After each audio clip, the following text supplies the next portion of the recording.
Gumana nga! Ang nooy parang napaka-wild na ideya ni Elon Musk at parang sa pelikula lang pwedeng mangyari ay totoong nangyari na. Ito ang pinakahihintay ninyong update tungkol sa Starship ng SpaceX. Hihimayin natin ng husto ang mga pinakabagong tagumpay sa flight tests ng sasakyang magdadala ng tao sa buwan, sa Mars at mas malayo pa. Mahigit isang taon na pala ang pinakahuli kong update tungkol sa Starship. Ito yung para sa Starship Integrated Flight Test 1 o ang pinakaunang orbital flight test ng magkasamang Starship at Super Heavy rocket booster noong April 20, 2023. Pagkatapos nito ay naganap ang Flight Test 2 noong November 2023, ang Flight Test 3 noong March 2024 at ang Flight Test 4 noong June 2024. Hindi ko na iisa-isahin ang mga nangyari sa mga ito pero gusto kong banggitin na ang bawat flight test ay may nakatarget na mga layunin at karamihan sa mga layuning ito na itinakda ng SpaceX, maliit man o malaki, ay nakamit naman nila. Kung mayroon mang mga pagpalya, mahalaga pa rin ang mga datos na nakalap mula dito. Ito ang dahilan kaya bumubuti ang bersyon ng Starship na ginagamit sa bawat panibagong flight test. Tandaan nating ang lahat ng ito ay puro testing pa rin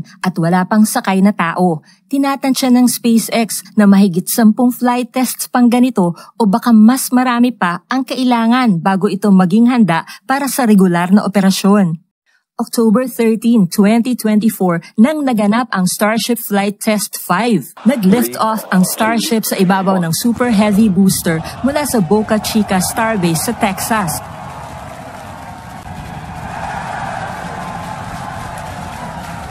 Vehicles pitching downrange. Nang umabot ito sa taas na 65 kilometers sa ibabaw ng Earth, humiwalay ang upper stage ng Starship para umakyat pa sa taas na mga 145 kilometers at umikot sa Earth sa bilis na nasa 27,000 kilometers per hour. Ang Super Heavy booster naman ay bumalik sa Earth upang maglanding, hindi sa lupa, kundi sa mismong launch tower na tinawag na Mechazilla kung saan din ito nag-lift off.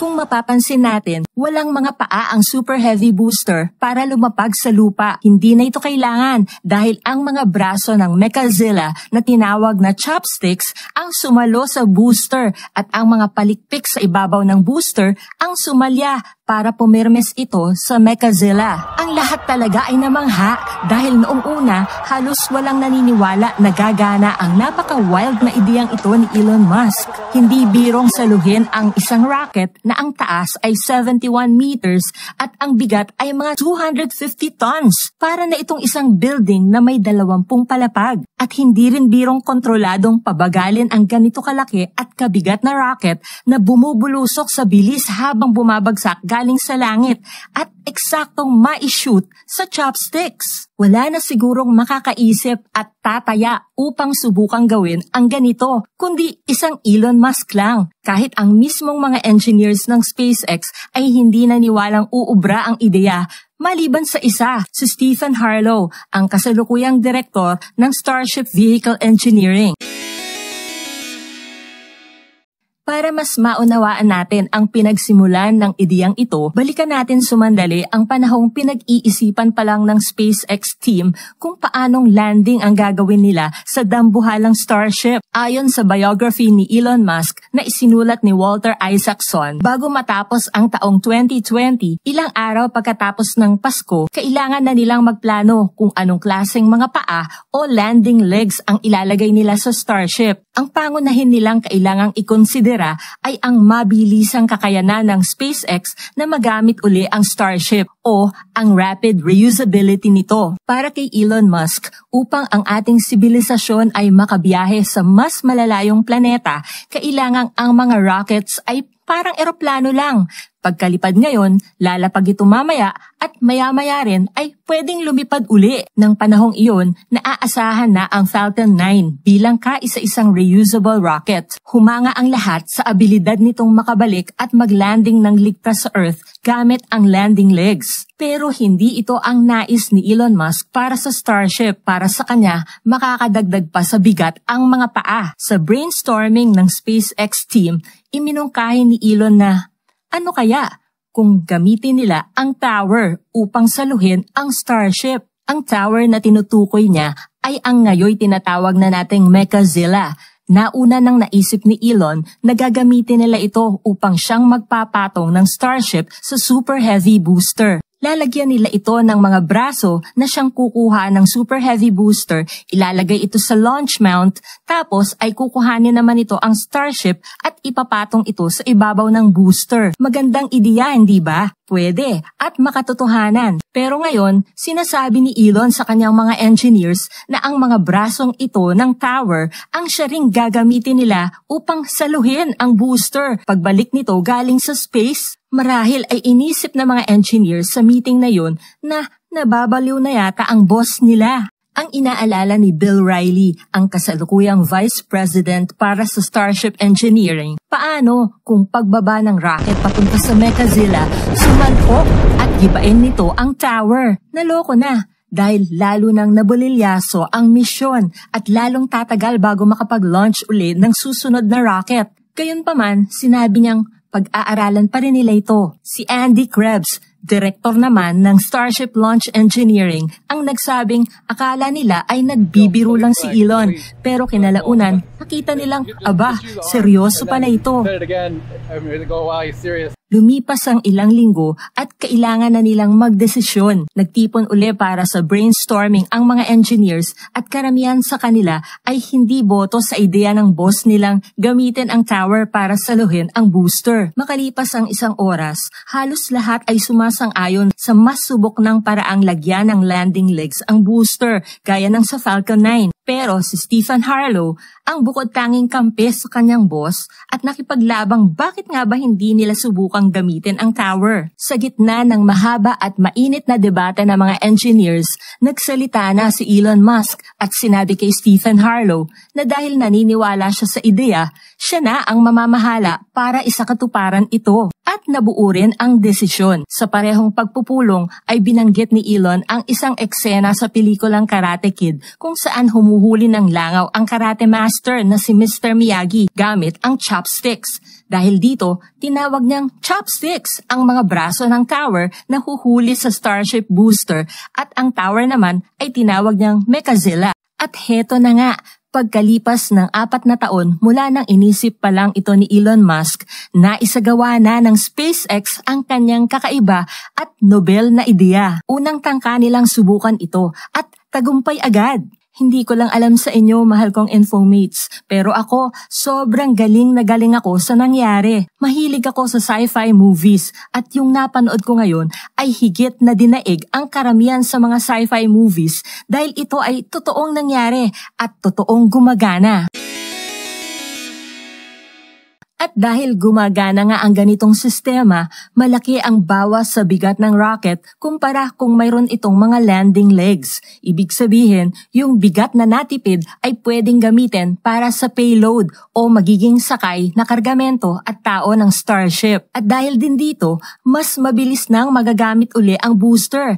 Kaya na sa loob ng isang araw, hindi gaya ng Falcon 9 na kailangan pang sumailalim sa refurbishing at testing na inaabot ng hanggang 20 araw bago maihanda para magamit uli. Sa plano ng SpaceX na makapunta sa buwan at Mars, gagamit sila hindi lang ng isa kundi hanay o armada ng maraming starships na magpapagasolina habang ito ay nasa space. Tinatansyang para makarating ito sa buwan, kailangan nitong mag-refill ng fuel ng mga 20 beses. Ibig sabihin, ganoon karaming beses magla-launch ng mga starships na may dalang gasolina, kaya't dapat talaga ay mabilisan ang pag-launch. Habang nagdiriwang ang lahat sa tagumpay ng pagsalo sa booster, ang Starship upper stage naman ay nagpatuloy sa biyahe. Babalik rin ito sa Earth at kontroladong magsusplashdown sa Indian Ocean. Pero bago yan, ay dadanas ito ng matinding init habang papasok uli sa Earth o ang re-entry. Dito masusubukan kung epektibo ba ang mga heat shield tiles na poprotekta sa Starship. Sa pagsalpok ng Starship sa atmosphere, lilikha ito ng napakalakas na friction na siyang magdudulot ng labis na init na aabot sa 1,430 degrees Celsius. Nakikita na natin ang plasma sa palibot nito at tatagal ito ng mga 10 minuto. Mula sa mga naunang flight tests ay na-improve na ng SpaceX ang mga heat shield tiles at design ng flap. Noong nakaraan kasi sa Flight Test 4 ay halos nasunog at matunaw ang flap sa re-entry. Sa kabila nito, nakuha pa rin ang Starship na makapag-belly flap maneuver at mag-landing sa dagat sa Flight 4. Pero dito sa Flight Test 5, makikita nating mas matibay na ang flap at hindi na nasusunog. 4 ang flaps na nakakabit sa Starship at sa pagbaba ng spacecraft, ang 4 na flaps ang magkokontrol sa galaw nito kung saan ito haharap o babaling at saang direksyon ito pupunta. Sa puntong ito ay ginawa na ng Starship ang belly flap maneuver para lalo itong bumagal na nakikita nating nasa 731 kilometers per hour na lang at ang taas ay 15 kilometers na lang sa ibabaw ng Earth. Landing bird startup. Ngayong mas mababa na sa 1 kilometer mula sa lupa ang Starship, sumindi na ang landing burn bilang paghahanda sa splashdown. Kapag tinignan ninyo ang animation sa ilalim ng screen, ipinapakita nitong pumoposisyon na ang Starship upang maging vertical o patayo. At kontrolado ngang naglanding ang Starship sa eksaktong target nito sa Indian Ocean. Walang duda, tagumpay at nakamit ang mga layunin para sa flight test na ito. Isang buwan pa lang ang nakalilipas nang maganap naman ang Starship Flight Test 6 noong November 19. Halos pareho ang itatakbo ng Flight Test 6 sa Flight Test 5 pero ayon kay Elon Musk, ito ang mga pangunahing layunin ng flight test na ito. Ang pagsindi ng mga Raptor engines ng Starship habang nasa space ito. Ang daylight landing ng Starship. Sa mga naunang test flights, ang launch ay laging nakaschedule sa umaga sa Starbase, Texas. Ang kaso, pag landing sa Indian Ocean, doon ay gabi.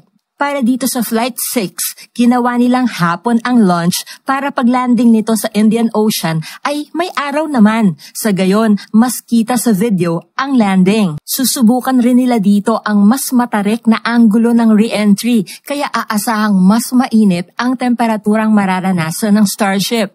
At susubukan rin ng SpaceX ang mas mabilis na pagbaba ng Super Heavy booster papunta sa chopsticks ng Mechazilla. Sa kauna-unahang pagkakataon, mayroong idineklarang payload o pasahero ang Starship, isang laruang saging na itinali nila sa loob ng payload bay. Ito rin ang nagsilbing zero-G indicator na lulutang kapag nasa space na ang Starship. Dumalo sa okasyong ito si Donald Trump, ang nanalo sa nakaraang eleksyon sa pagkapresidente ng US na puspusang tinulungan at ikinampanya ni Elon Musk. Nag-lift off ang magkapatong na Starship at Super Heavy booster ng alas 4 ng hapon mula sa Starbase, Texas. Pagkatapos ng stage separation, mga 2 minutes 40 seconds pagka-lift off kung saan naghiwalay ang Starship at ang Super Heavy booster, inasahan ng lahat na mangyayari uli ang pagsalo ng chopsticks ng Mechazilla sa booster. Pero hindi ito nangyari. Last minute ay naiba ang plano at naglanding ang booster sa Gulf of Mexico. Naging malaking palaisipan ito sa lahat at hindi agad nalaman ang dahilan kung bakit hindi natuloy ang kinasasabikang pagsalo uli ng booster. Ngayon ay inilathala na ng SpaceX ang nangyari. Ang sinasabi dito, mayroong hindi pumasa sa criteria o sa nasa checklist ng mga dapat gumana ng maayos para matuloy ang pagsalo. Kapag may isa ditong hindi pumasa, automatic itong madedetect ng system at isasagawa ang Plan B kung saan sa Gulf of Mexico ito maglalanding imbes na sasaluhin ng chopsticks. Ang susunod na tanong ay, alin kaya sa mga nasa checklist ang pumalya? Si Elon Musk ang mas nagbigay ng detalye tungkol dito at sinabi niyang nawalan sila ng komunikasyon sa launch tower. Kung titignan nga natin mula sa ganitong itsura ng antena sa launch tower bago mag-launch ang Starship, heto na ang itsura nito ngayon pagkatapos ng Flight 6. Kung baga, mukhang sa antena nga nagkaproblema sa komunikasyon. Mukhang sinimulan na ring ayusin ito ng mga tauhan ng SpaceX ayon sa kuhang ito ni Lab Padre. Gayunpaman, sa post ni Elon Musk, sinabi niyang posible pa rin gumana ang pagsalo ng Mechazilla sa booster, pero mas pinili nilang mag-ingat. Magandang pulisiya ito ng SpaceX dahil ibig sabihin, mas pinahahalagahan nila ang kaligtasan kahit pa madismaya ang mga tao at kahit naroon pa si Donald Trump.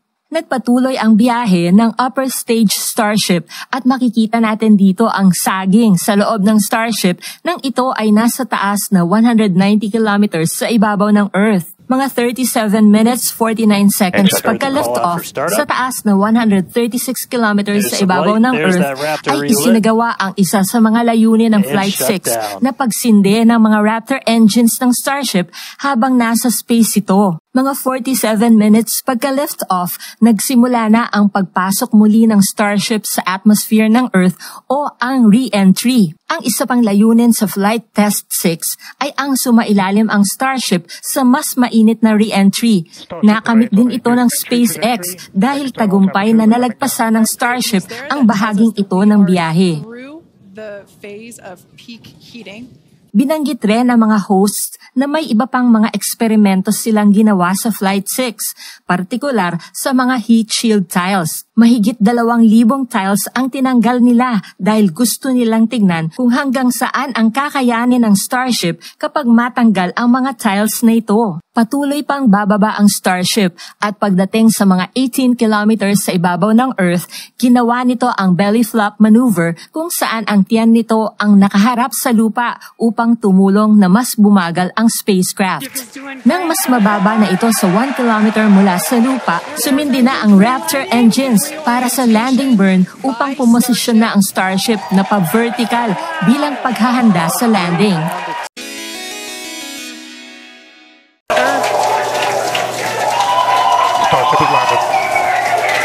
And we have ship splashdown in the Indian Ocean.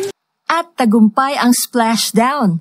Kitang-kita natin dito sa video dahil nga araw ito nangyari na siyang isa sa mga layunin ng Flight 6. Dahil sa tagumpay ng Flight 5 at Flight 6, mas malinaw na ngayon na talagang gumagana ang Starship. Ang susunod na Flight Test 7 malamang ay magaganap sa unang bahagi ng 2025 kung hindi man ito mangyari bago matapos ang 2024. Marami pang test flights ang magaganap lalo na sa 2025 dahil mukhang maaaprubahan ang hiling ng SpaceX sa Federal Aviation Administration o FAA na makapag-launch ang Starship ng 25 beses imbes na hanggang 5 lang na siyang inaprubahan dati para sa loob ng isang taon. Sa 2025 ay posible ring magsakay na ng mga Starlink satellites sa Starship. Nasabi nga ni Elon Musk na ang mga susunod na bersyon ng Starlink satellites ay malalaki na at sa Starship lang magkakasya ang mga ito kaya tanging Starship lang ang pwedeng mag-launch nito. Plano pa rin sa 2025 na masubukan ang pag-launch ng 2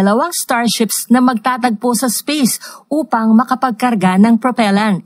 Sa 2026 naman, mag-uumpisa ng magpadala ang SpaceX ng mga Starships sa planetang Mars.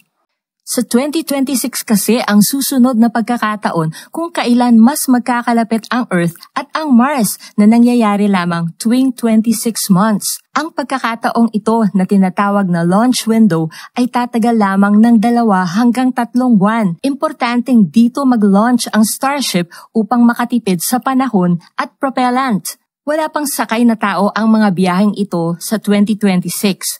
Susubukan muna dito ang pag-landing sa Mars. Kapag naging maayos ang mga naunang test flights, susunod na agad ang mga flights na may sakay na tao. September 2026 naman ang nakatakdang schedule ng Artemis 3 mission ng NASA kung saan ang Starship ang gagamitin upang mag-landing ang astronaut sa buwan. Kapag nakapag-landing na, Sasakay ang mga astronauts sa elevator mula sa Starship upang makababa sa lupa ng buwan. At ito ang bersyon ng Starship na pupunta sa buwan. Exciting times talaga para sa space exploration. Pasensya na my loves kung medyo iba ang boses ko dahil kakagaling ko lang sa sakit. Pero maraming salamat sa inyong pananood.